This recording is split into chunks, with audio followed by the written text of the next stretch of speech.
안녕하세요. 저는 서울대학교 농경제사회학부의 문정훈 교수라고 합니다.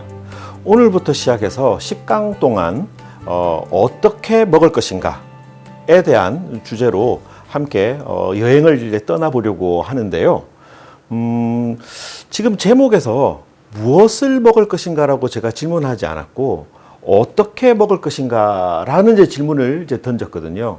제가 왜 이런 질문을 던졌는지에 대해서는 함께 여행을 하시다 보면은 이 강의가 끝날 때쯤 이래서 무엇을이라고 질문하지 않았고 왜 어떻게라는 질문을 하였구나라는 것을 아마 이해하실 수 있으리라고 생각합니다.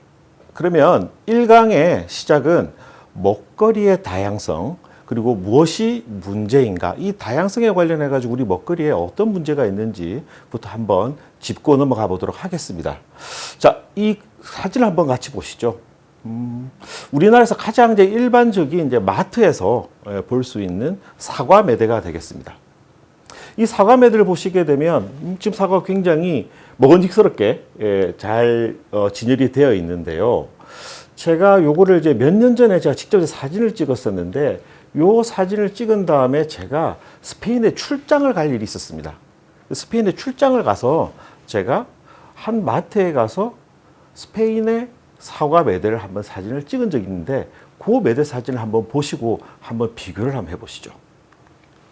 자, 이 사진이 제가 스페인에 가서 찍은 사진인데요. 제가 한 번은 이 사진을 학생들에게 보여주면서 이게 뭐가 다른 것 같아요? 우리나라의 사과 매대랑 이 스페인에 있는 이 마트에 있는 사과 매대가 뭐가 다른가요? 라고 물어봤더니 어떤 학생이 그러더라고요. 이게 포장이 좀 다른데요?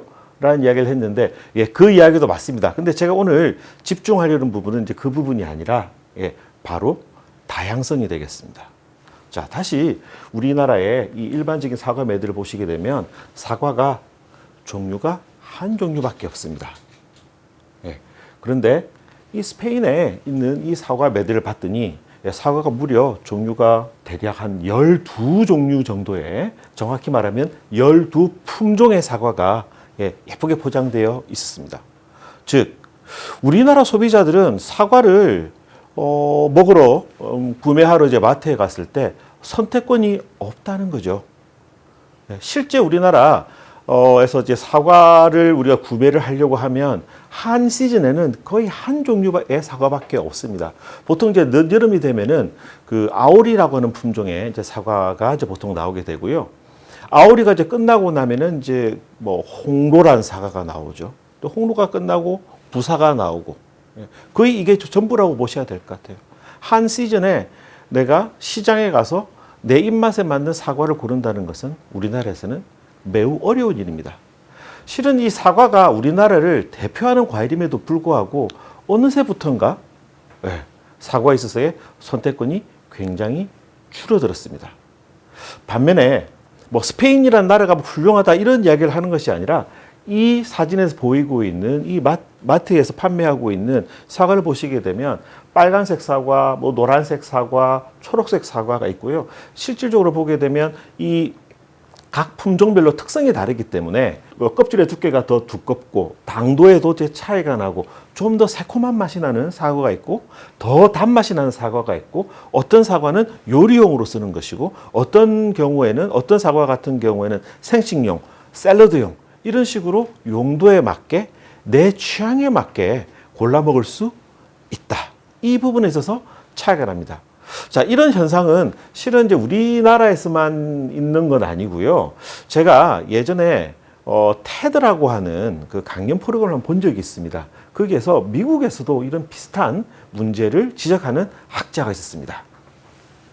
그분은 이름이 캐리 파울러라고 하는 미국의 농학자죠. 이분이 어떤 이야기를 하셨냐면 책을 한 권 들고 나왔습니다. 이 책이 어떤 책이었냐면 18세기에 미국에서 나온 사과 사전이었습니다. 그래서 당시 미국에서 재배하고 있던 모든 종류의 사과에 대한 목록과 그 사과에 대한 그 특성을 기록해둔 백과사전 같은 그런 책이었죠. 그 책을 보여주면서 뭐라고 이야기를 하였냐면 18세기에 미국에서 재배하고 있었던 사과의 품종 수는 무려 100종이었다는 거죠. 그런데 시간이 지나면서 20세기, 21세기로 넘어오면서 미국에서도 지금 재배하고 판매하고 소비되고 있는 사과의 숫자는 300여 정도 안 된다라고 이야기했습니다. 그러면서 6,800종의 사과가 이미 미국 땅에서 멸종하였다라고 하는 충격적인 이야기를 하는 거죠. 이것은 무엇을 이야기할까요? 즉, 다양성이 파괴되고 있다. 다양성이 줄어들고 있다라는 것을 이야기하고 있는데, 이 다양성이 줄어들게 되면 어떤 일이 생길 수 있는지에 대해서 한번 이야기를 해보도록 하겠습니다. 미국의 식물학자인 잭 할란이라고 하는 분께서 굉장히 흥미로운 이야기를 하였습니다. 뭐라고 이야기했냐면, 생물의 다양성은 농업 생산의 근본적인 토대이며 농작물이 진화할 수 있는 원재료이자 성분이 되는 것이다 라고 생물 다양성에 대해서 이야기를 했습니다. 이 생물 다양성이라고 하는 거는요, 어떻게 보셔야 되냐면, 기후가 변화를 하고 있고, 그런데 지금 우리가 기르고 있는 이러한 이제 사과, 사과뿐만 아니라 그 모든 먹거리, 모든 농작물도 다 마찬가지입니다.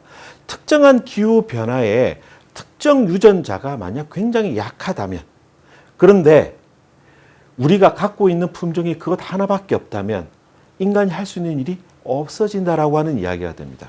즉, 그 품종이 사라지게 된다는 이야기고, 품종이 만약 하나밖에 없다면 그 종 자체가 아예 사라지게 되고 인간이 먹을 것에 있어서의 문제가 발생할 수 있다는 이야기가 되는 거죠. 그것을 해결하기 위해서는 식물들도 작물들도 진화를 해야 됩니다. 이 진화를 하는데 필요한 것이 바로 다양성, 다양한 유전자가 필요하다는 거죠. 자, 그럼 우리나라로 잠깐 이제 돌아와 보겠습니다.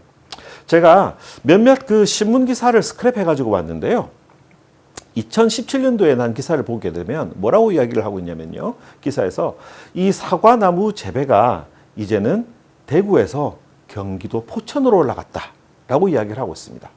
그리고 녹차 재배도 주로 이제 잘 아시다시피 전남 보성이 굉장히 유명한 이 녹차 재배 산지인데, 이제는 상당히 추워서 예전에는 녹차를 재배할 수가 없었던 강원도 고성에서도 이 녹차 재배가 가능하게 되었다라는 이야기를 하고 있습니다. 그리고 감귤, 주로 우리가 이제 제주도에서 생산을 많이 하고 있죠. 감귤 등의 개화 시기는 지난 10년 동안 이틀 정도 빨라졌고, 그리고 앞으로 15년 후에는 지금보다도 일주일 정도 더 앞당겨질 것으로 예측이 된다라고 이야기를 하고 있습니다. 자, 이 기후의 온난화된 기후가 결국은 생산 환경 자체를 이제 바꾸면서 작물의 지도를 바꾸고 있는 거죠. 이미 사과 같은 경우에는 대구 이남 쪽에는 이제는 생산하기가 힘들어졌습니다. 사과는 날씨가 따뜻하면 재배하기가 어려워져요. 그래서 남쪽부터 사과를 재배할 수 없는 환경이 되고 있고, 앞으로 이 방향으로 나가게 된다면 한 4, 50년이 지나고 나게 되면 사과를 이 한반도의 남쪽에서는 기를 수가 없는, 모두 수입해서 먹을 수밖에 없는 그런 상황이 될 수도 있다는 거죠. 이것을 극복할 수 있는 방법은 하나밖에 없습니다. 사과의 품종의 다양성을 유지를 하면서 사과들끼리 서로 교배가 일어나면서 이 더위에도 견딜 수 있는 그러한 내성을 갖고 있는 유전자를 가지고 있는 사과를 우리는 가져야 되는데, 아까 말씀드렸던 것처럼 우리는 이미 사과를 많이 없애버렸어요. 지금 이제 이 강연을 보고 계시는 분들 중에서 연세가 조금 있으신 분들 같은 경우에는 예전에 홍옥이라고 하는 사과가 있었던 걸 기억하실 겁니다. 요즘 홍옥이라고 하는 사과를 구하는 것이 굉장히 힘들어졌습니다. 또 홍옥뿐만 아니라 국광이라는 사과도 있었는데, 국광이라고 하는 사과도 이제 구하는 것이 거의 불가능해졌습니다. 인간이 다 배워버렸어요. 왜 그것을 배워버리고 기르지 않고 있는지에 대해서는 제가 조금 더 뒤로 가면서 설명을 드리도록 하겠습니다. 뿐만 아니라 2017년도에 또 다른 기사를 보게 되면 우리가 이제 김치를 만들어 먹는데 가장 중요한 재료가 배추잖아요. 예, 배추고 특히 이제 우리가 선호하는 게 강원도 고랭지 배추인데요. 2090년 정도가 되면 이 온난화 문제 때문에 고랭지 배추 재배가 불가능해질 거라고 이야기를 하고 있습니다. 이것을 막기 위해서는 우리가 할 수 있는 일이 크게 두 가지가 있습니다. 아니, 이 두 가지를 해야 합니다. 첫 번째가 기온 상승을 최대한 낮추어야 한다. 그래서 요즘 굉장히 많은 노력들을 하고 있죠. 기후 상승을 막기 위해서 여러 가지 이 탄소 배출 문제라거나 이런 부분에서 우리가 굉장히 많은 노력을 하고 있습니다. 그런데 또 하나 굉장히 중요한 노력이 필요한데 아직 이에 대한 노력은 별로 진행되고 있지 않은 것 같습니다. 그래서 오늘 이 이야기를 제가 말씀을 드리고 앞으로 10강 동안 우리가 어떻게 먹을 것인가와 관련된 이야기를 지금 드리려고 하는데요. 그것이 뭐냐면 우리가 먹는 작물들이 앞으로 이 수많은 변화, 기후 변화에 적응할 수 있도록 그리고 진화할 수 있도록 도와야 된다는 겁니다. 그것을 돕는 방법이 뭐냐면 다양성을 유지하게 해야 한다라는 거죠. 그러면 다양성을 유지해야 된다. 그러면 소비자로서 뭐를 어떻게 해야 되지? 라고 하는 질문을 던지실 것 같은데요. 이제 우리가 뭘 해야 되는지에 대해서 서서히 말씀을 좀 드려보도록 하겠습니다.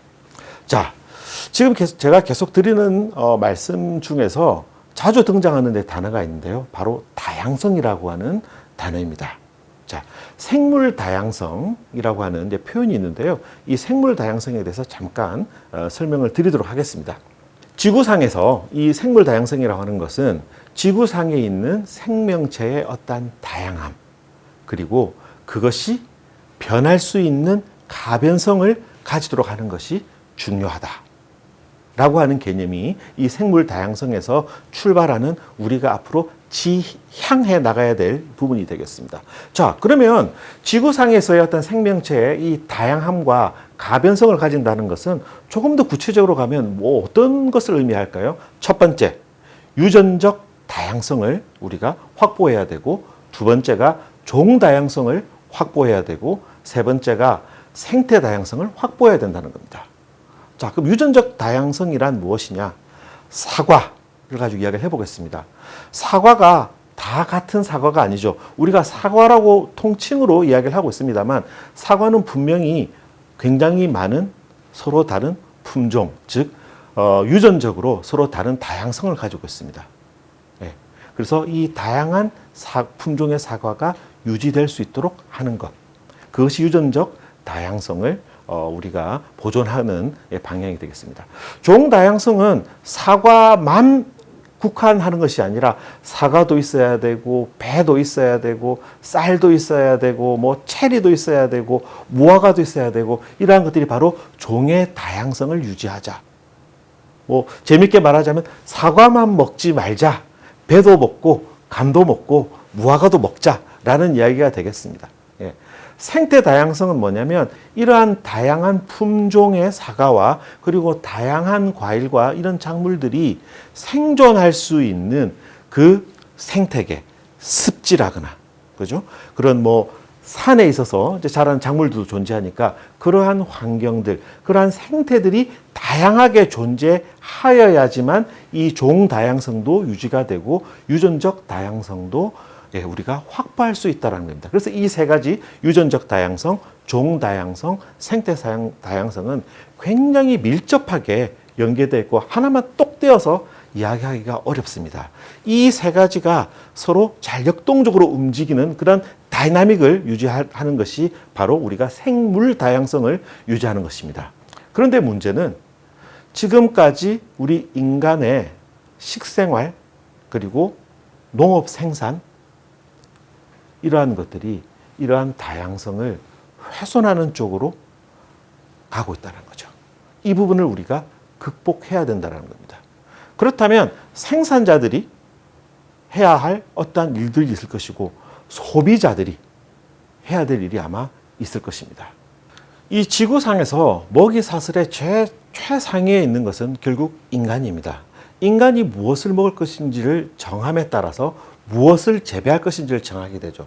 즉 어떤 작물을 재배할 것인지, 또 어떤 품종을 재배할 것인지, 또 어떤 경작 방식으로 재배할 것인지, 그리고 또 어떤 것을 먹을 것인지는 전부 다 인간이 선택을 하게 되어 있습니다. 그렇게 지금 우리는 보고 오고 있는 중이죠. 수백 년, 수천 년 동안. 그런데 너무나 안타깝게도 최근 약 한 200년간의 인간의 선택은 이 지구상의 생명체의 다양함과 그 가변성을 훼손하는 방향으로 계속 초점을 맞췄습니다.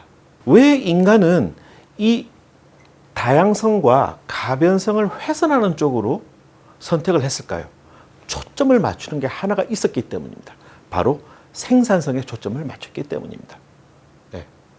많이 싸게 생산해서 팔겠다. 많이 생산해서 싸게 구매해서 먹겠다.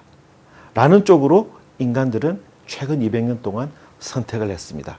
그러다 보니 다양한 작물을 기르는 것보다는 하나의 품종, 단일 품종으로 통일을 시키고 그 품종도 쉽게 말하면 나무에서 사과가 많이 열리고, 작황이 보통 좋다고 이야기하죠.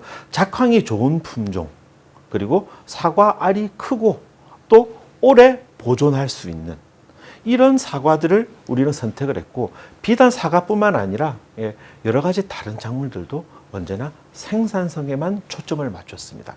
그러다 보니 그 생산성에 있어서 강점이 없는 작물들은 인간들의 선택에서 배제되고 다 베어지고, 그 자리에 생산성이 뛰어난 작물로 다 채워지게 된 거죠. 그러다 보니 다양성이 훼손하게 되고 가변성을 가질 유전적인 어떠한 다양함이 훼손되어 버린 것이라고 말씀드릴 수 있겠습니다. 문제는 지금 이 순간에도 기후는 계속 변하고 있습니다. 이런 기후 변화에 적응을 하려면은 가장 중요한 이 유전적 다양성, 그래야지 지속적으로 진화를 할 수 있겠죠. 그 풀을 우리가 더 이상 제거하지 말아야 한다. 다양성을 확보하는 방향으로 가야 한다는 거죠. 역사적으로 봤을 때 다양성이 훼손되어서 정말 이 인간에게 크나큰 충격과 피해가 있었던 사례가 몇 가지가 있는데요. 유럽으로 잠깐 가보도록 하겠습니다. 유럽에 아일랜드라고 하는 나라가 있는데요. 이 아일랜드에서 1845년도에 굉장히 큰 사건이 하나 벌어집니다. 이 사건은 1845년부터 1852년까지 이어지는데요. 우리가 뭐라고 이야기를 하냐면 아일랜드 대기근이라고 이야기를 합니다. 굉장히 큰 사건이었는데요. 이 대기근 사건은 한마디로 요약하자면 감자 마른병이라고 하는 병이 아일랜드를 강탈했고, 실은 아일랜드만 이 감자 마른병이 온 건 아닙니다. 그런데 유독 아일랜드에서 이 감자 마른병이 큰 타격을 줬습니다. 그래서 무려 100만 명이 굶어 죽었습니다. 그리고 살기 위해서 100만 명이 아일랜드를 떠나서 신대륙, 미국 쪽으로 이제 가게 되었죠. 이 사건에서 조금 이제 설명을 드려보도록 하겠습니다. 이 감자는 아이리쉬 럼퍼라고 하는 품종의 감자입니다. 그래서 아일랜드 사람들은 주식으로 이 감자를 먹었는데요. 감자만 주로 많이 먹었고, 또 문제가 뭐였냐면 바로 이 품종, 아이리쉬 럼퍼라고 하는 저 품종만 기르고 저 품종만 수확해서 식량으로 먹었던 겁니다. 그러던 어느 날 1845년도에 감자 마른병이 유럽을 덮치게 됩니다. 그런데 너무나 운이 없었던 게 이 감자 마른병이 유독 이 아이리쉬 럼퍼라고 하는 이 품종에 굉장히 공격적이었던 거죠. 바꾸어 말하면 이 아이리쉬 럼퍼가 이 감자 마른병에 굉장히 취약한 품종이었던 겁니다. 그래서 이 감자 마른병이 유럽을 덮쳤지만 유럽에는 유럽 본토 쪽에는 다른 여러 나라에 있는 국민들 같은 경우에는 감자뿐만 아니라 다양한 작물들, 밀이라거나 이런 것들을 이제 길러서 다양하게 먹고 있었고, 그리고 감자도 이 품종 하나뿐만이 아닌 여러 가지 다른 품종의 감자들을 먹고 있었던 거죠. 그래서 이 아이리쉬 럼퍼가 그 품종이 굉장히 작황이 나빠져도 유럽 본토에 있는 다른 나라들은 큰 피해를 입지 않았습니다. 근데 정말 불행하게도 아일랜드에서는 감자만 주로 먹었고, 주식으로, 그리고 이 아이리쉬 럼퍼만 주로 먹었는데 이것의 작황이 1845년도부터 시작해서 2년 동안 85%가 줄어듭니다. 15% 정도만 생산이 되게 되는 거죠. 그래서 100만 명이 죽게 되는 대기근에 들어가게 됩니다. 그 이후에 이 문제가 서서히 이제 해결이 되었음에도 불구하고 아직 21세기인 2020년도에도 당시 1830년도에 인구를 회복하지 못했습니다. 이렇게 다양성이 훼손하게 되면 정말 끔찍한 일이 일어날 수도 있다는 것을 우리는 1845년도에 굉장히 우연한 기회에 알 수 있게 되었죠. 그럼에도 불구하고 우리 인류는 계속 생산성에만 초점을 맞추고 다양성에 대한 고민을 하지 않고 작물을 생산하고 우리가 작물을 소비하고 있다. 이 부분에 대해서 우리는 생각을 해야 되고, 우리가 어떻게 먹을 것인가에 대한 고민을 할 때 이 부분이 저는 앞으로 굉장히 중요하게 고려돼야 될 부분이라고 생각을 하고 있습니다. 자, 또 하나 재밌는 이야기를 하나 해드리도록 하겠습니다. 이 사진에 보면 나무 옆에 조그마한 집 같은 게 보이는데요. 저게 뭘까요? 네, 저거는 벌집인데요. 일반적인 벌집이 아니라 우리나라 그 토종벌을 기르는 토종벌 벌집입니다. 지금까지 알려진 자료에 의하면 대략적으로 인간이 먹는 그 작물들, 식물에서 이제 우리가 이제 열매를 우리가 이제 수확을 해서 식량으로 쓰고 있는데 이것의 75%가 꿀벌의 수분에 의해서 가능하다라고 자료를 이야기를 하고 있는데요. 만약 벌이 없어진다면 작물이 어떻게 될까요? 수분이 어려워지게 되고, 수분이 되지 않으면 열매가 맺히지 않습니다. 열매가 맺히지 않게 되면 인간이 먹을 게 사라지게 되는 거죠. 그래서 이 벌이라고 하는 것은 인류의 생존에 가장 중요한 아마 생물이라고 저는 생각을 하는데요. 2009년도에 우리나라에서 굉장히 끔찍한 일이 하나 생겼습니다. 낭충봉화 부패병이라고 하는 이 벌에 걸리는 병이 발생을 했는데요. 우리나라 토종벌이 이 낭충봉화 부패병에 걸려서 98%가 사멸했습니다. 우리 토종벌이 이 낭충봉화 부패병에 걸리니까 그냥 싸그리 다 죽어버리는 거죠. 자, 만약 우리나라에 서양벌이 들어와 있지 않았고 토종벌만 만약 존재를 했었다면, 즉 유전적으로 차이가 없는 하나의 벌만 존재를 했었다면 아마 2009년도에 이 병이 생기고 우리는 심각한 식량의 문제에 아마 직면했을 수도 있었을 겁니다. 분명히 그랬을 거예요. 근데 정말 다행스럽게도 우리나라에는 이 서양벌이 들어와 있었던 거죠. 지금까지 다양성에 관련된 사례를 한 두 가지를 말씀을 드렸습니다. 자, 그렇다면 우리 소비자는 무엇을 해야 될까요? 어떻게 먹어야 할까요? 제일 중요한 것은 바로 다양성을 확보하는 데 도움이 되는 구매를 하는 것이 중요하다. 다양성을 확보하는 데 도움이 되는 방식으로 먹어야 한다는 겁니다. 그것이 우리가 이야기하는 지속 가능한 미래를 만들 수 있는 소비 행동입니다. 좀 더 구체적으로 이야기하자면 그냥 싼 것을 찾는 것이 아닌 내 취향과 내가 무언가를 만들려고 하는 그 용도에 맞는 식재료를 찾아서 선택하고 구매하고 먹는 행동을 하는 것이 중요하다는 겁니다. 자, 그게 되려면은 소비자가 바뀌어야 됩니다. 뭘 바꿔야 되냐면요. 내 취향을 알자. 그리고 용도에 맞는 식재료를 찾을 수 있는 역량을 기르는 것이 중요합니다.